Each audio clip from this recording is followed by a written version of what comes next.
The Pixel 9 Pro XL is just a bigger Pixel 9 Pro, but that's good enough. It doesn't have exclusive camera features of extra RAM for a boost. It's just got a bigger display and bigger battery. That means the Pixel 9 Pro is an even better pick this year, but it also means that you can choose your Pixel based on the size you like, not the features you need. If you feel like new Pixel phones arrived sooner this year, you are right. Google's August Pixel hardware event gave us not a duo but a quartet of new phones, starting at one end with the new baseline Pixel 9 and freshly topped with the Pixel 9 Pro Fold. Into larger phones, then the XL nomenclature should tip you off as to where you might want to spend your money. This is the direct successor to last year's 6.7-inch Pixel 8 Pro. It's the biggest Pixel yet, and it sports a new design that marks a relatively significant shift in the series aesthetic. The camera bar introduced with the Pixel 6 series is gone, and instead we have the camera peel. The fit and finish have unquestionably been elevated, with the phone's polished frame adopting a much flatter form that's decidedly iPhone-like in its execution. And Google says new construction methods or material choices make it twice as durable as its predecessor. In reality, the Pixel 9 Pro XL feels great, with the best build quality I have seen from Google to date. Not to mention, it looks superb thanks to an updated Super Actuate display that boosts higher peak brightness than anything Apple or Samsung has to offer. The move to an ultrasonic fingerprint sensor is welcome too, delivering on Google's promised speed improvement. The same 7-year commitment to OS and security updates helps the Pixel 9 series stand apart from rivals from Apple and Motorola. The phone's earlier than usual arrival in the calendar year means that this is the first generation of Pixel in a long time that doesn't debut with a new build of Android. It will benefit from the same future releases of Android as the Pixel 8 line and likely no more. Beyond the usual fare of a clean Pixel experience, AI is all Google is talking about, with an updated Gemini Nano model that is multimodal and 3 times more capable running on device. You'll find AI-generated features throughout the user experience. Most notably, there are 3 new apps to play with: a new weather app that's richer and more customizable with AI-generated weather reports, a new screenshots app that, as well as helping organize your captures, allows for semantic search, and Pixel Studio, which allows for on-device text-to-image generative AI that Google pitches as a new creative tool. Feel free to reconcile your feelings about using AI-generated imagery in your own time.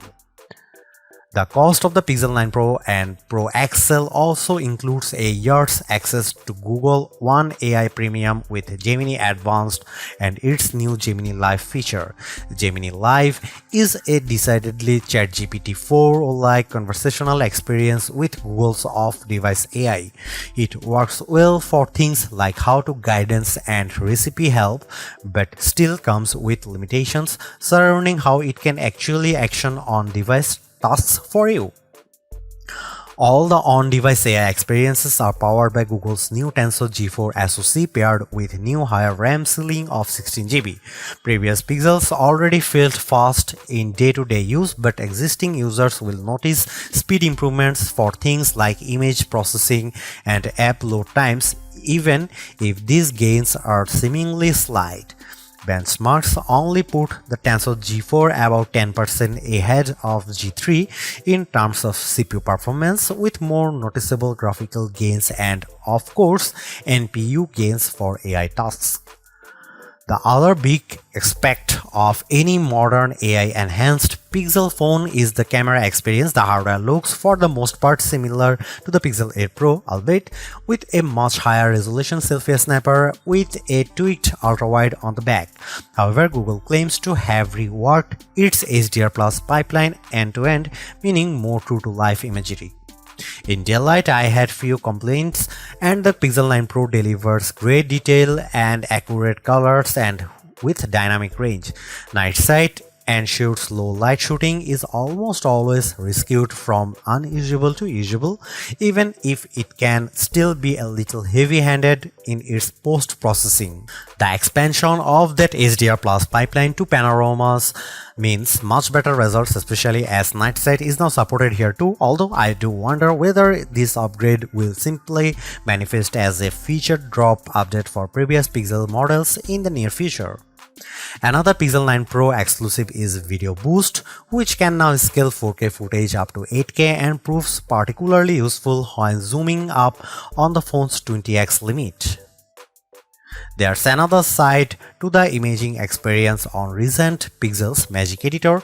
Beyond moving elements around in a shot of turning a blue sky to golden hour, the new Reimagine button lets you enter text to generate completely new elements in a shot.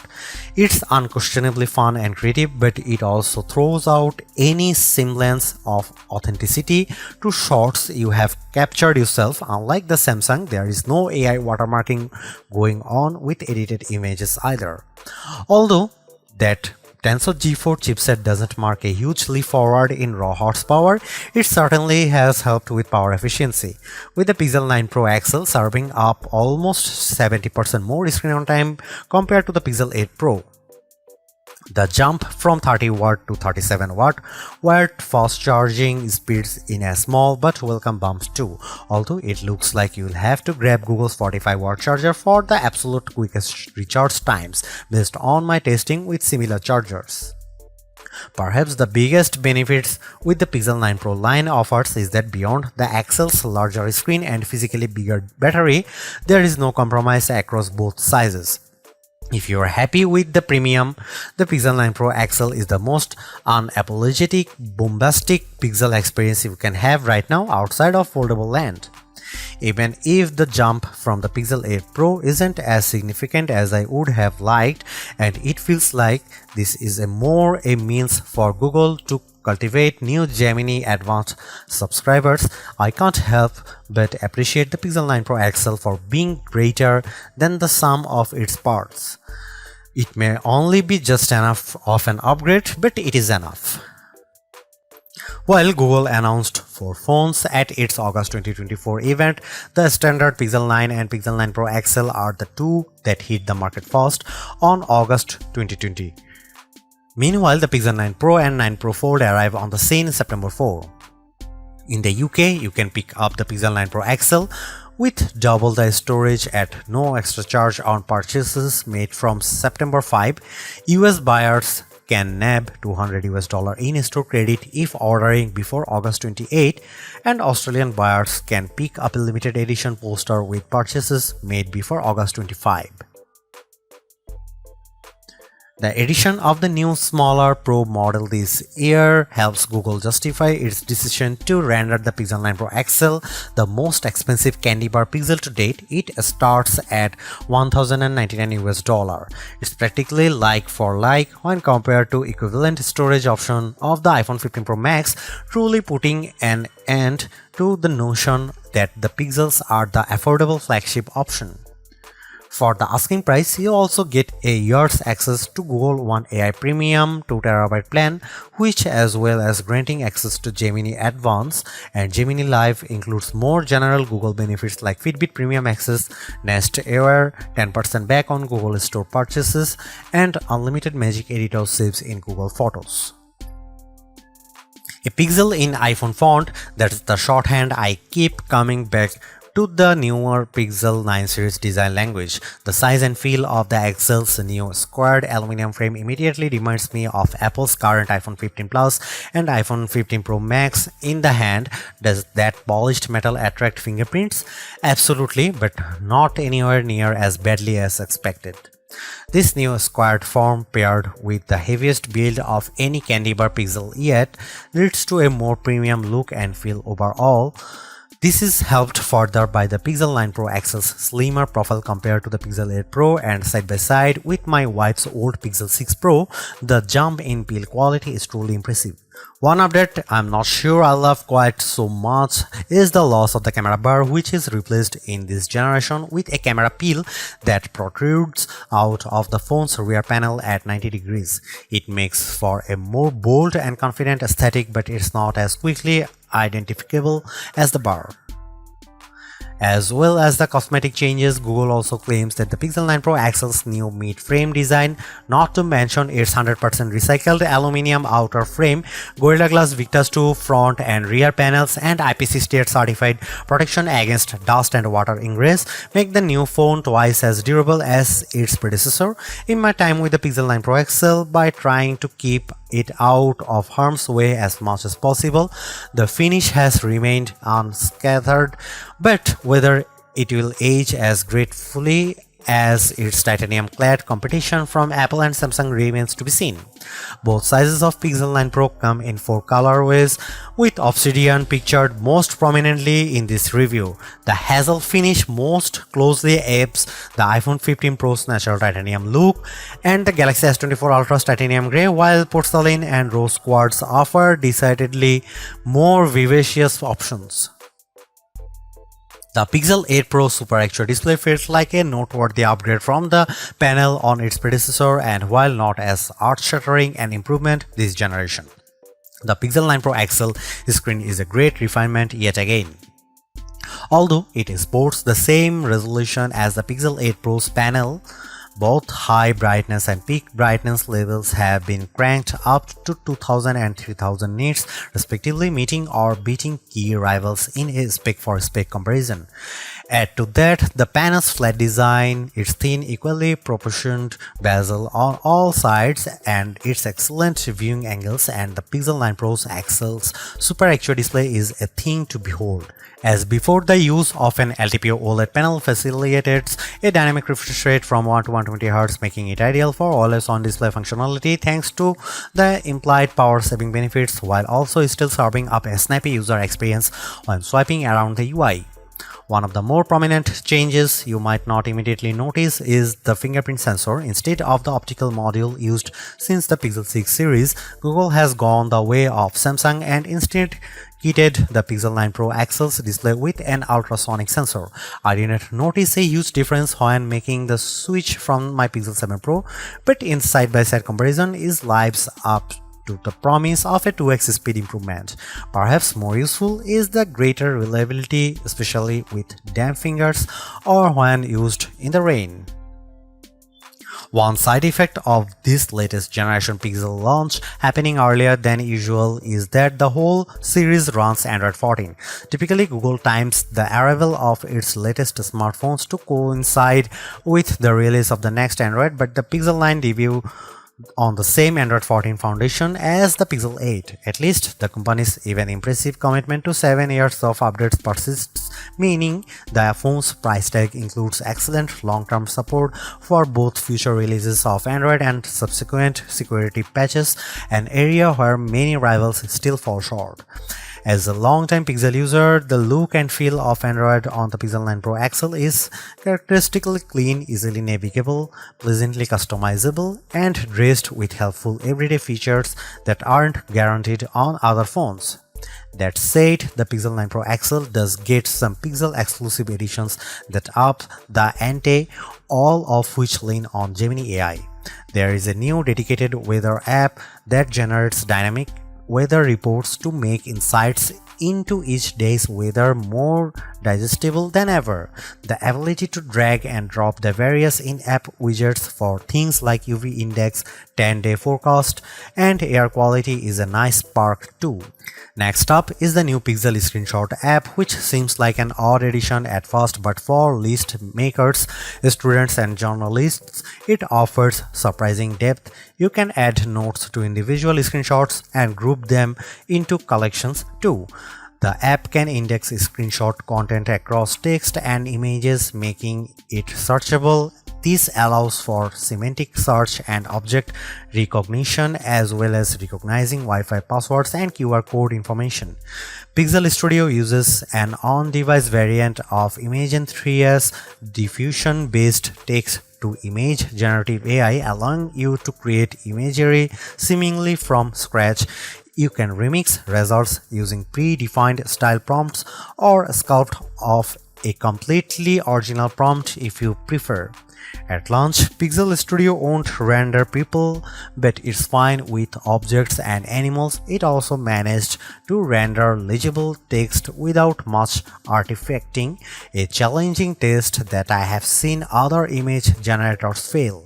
Right now, the application proves novel enough, but there is a scope for everything from messaging to graphic design work, depending on your feeling towards the use of AI-generated imagery.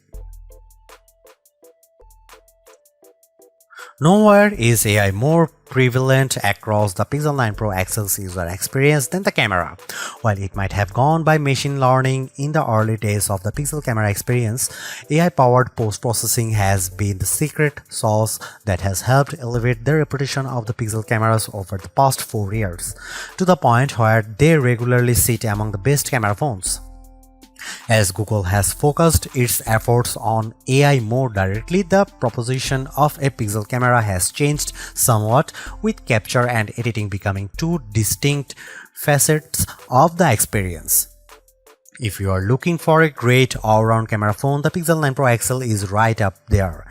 A revised HDR Plus pipeline puts into practice the company's learnings from previous entries, paired with new training data to create images with a more true-to-life appearances, better exposure, dynamic range, details, contrast, and colors.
Should you buy the Google Pixel 9 Pro XL?